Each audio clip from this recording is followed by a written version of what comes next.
Okay, so my last video finally led me. I just finished uploading it, and it finally led me to what I wanted to really discuss, and that is hippie culture, rock and roll culture of the hippie strain, and punk rock, and why I think that these two subcultures, because that's what they are at the end of the day, subcultures, with elements now that have worked their way into the overall culture. For instance, the earrings or the tattoos or the way girls, wear all those interesting rings and all that. These are signs. That's besides the point. What I want to say is what is so different about these two cultures, in my opinion, versus the new subcultures that we have seen take over the limelight these days. So obviously, anyone who's discussing popular culture, modern popular culture of the year, what year is it? 2015. Anyone discussing popular culture these days has to touch upon dance music and hip hop.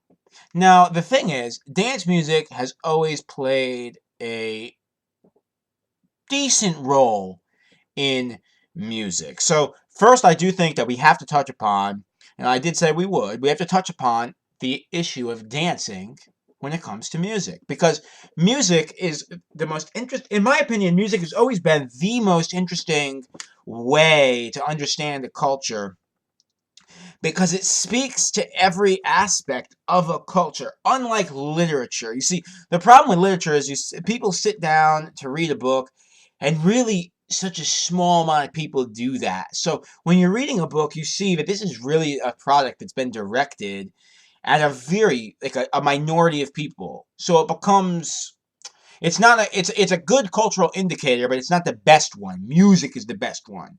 My opinion is if you go somewhere and you want to understand the people, and you want to understand what the people are about, and you want to understand what happened, even when you're looking at time periods, because that's like being a tourist. You have to look at the music they were listening to. It's the first way you'll understand everything about them. If they weren't listening to any music, that's very important too. If they listened to music but didn't enjoy dancing to it, that's very important. For instance, we see with what would you call them, I suppose, the bourgeois people who listen to the orchestra and they sit down in the seats, like this. Well, it says a lot about them, doesn't it? They don't like to dance. Those people, the Victorian era, they were afraid of their bodies.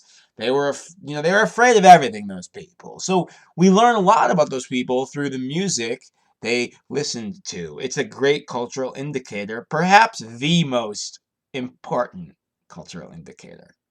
But let's get back to what was so different about hippie music and punk rock music.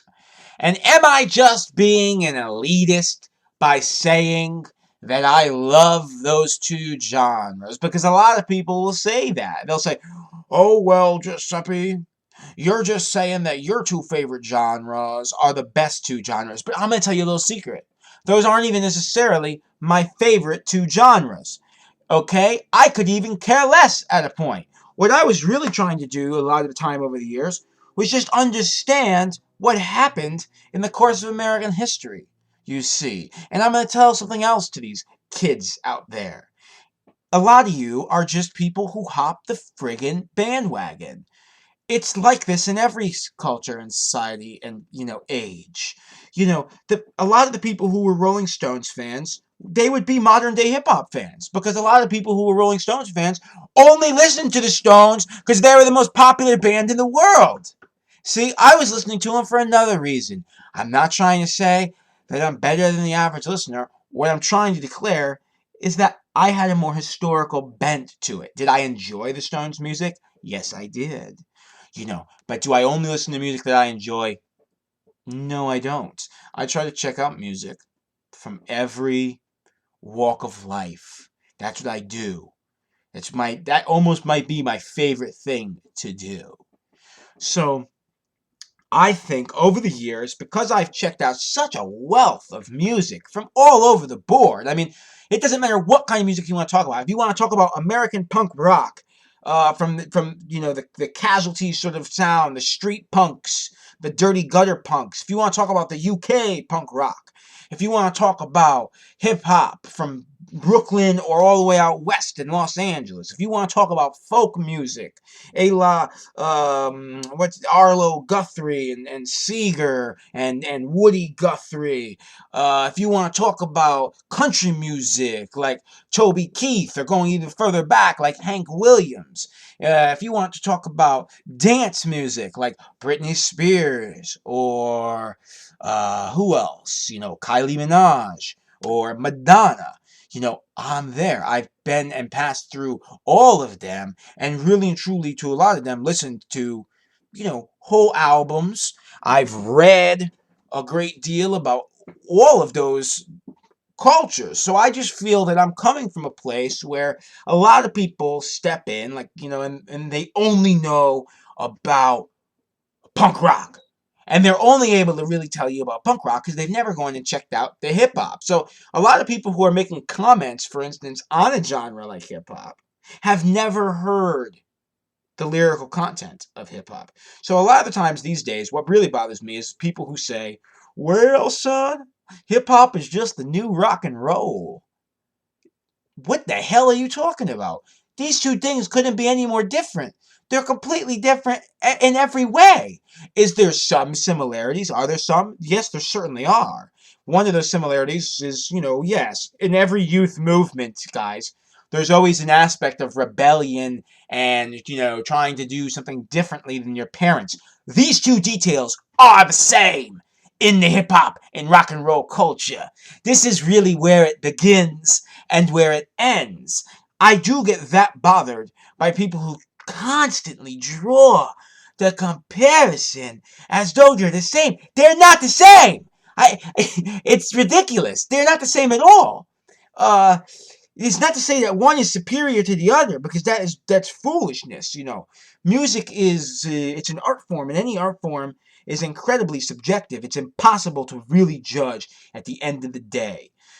There's some criteria for judging, but it's really, at the end of the day, you can throw it out the window. For instance, Muddy Waters could not play. Muddy Waters was a fantastic blues guitarist from the 1940s, Chicago era. Muddy Waters could not play a solo like Van Halen, but he could do something that reached, in some way, almost more people, and has been reaching people for many years in a way that was very different than Van Halen. So when you're talking about art, you're not talking about technical skill. Technical skill is out the window. When you're making art, you're not building a car. You see, you would never go back and say, geez, Bobby, I think I want to use technology. I want to film a whole lot for technology from the 1940s. You would never do that. It'd be ridiculous. You'd look like an idiot. But if a lot of people fill their whole lives with music and art that's solely from the 1940s. So that's the thing I'm trying to get at here, is that all these subcultures were very different, and you can't compare them.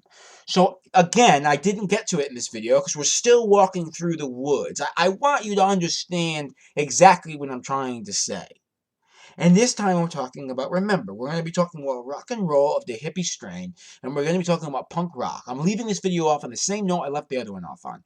We're trying to discuss subcultures and why these two subcultures were and are, or at least were. I don't even want to say are, because they're almost deceased.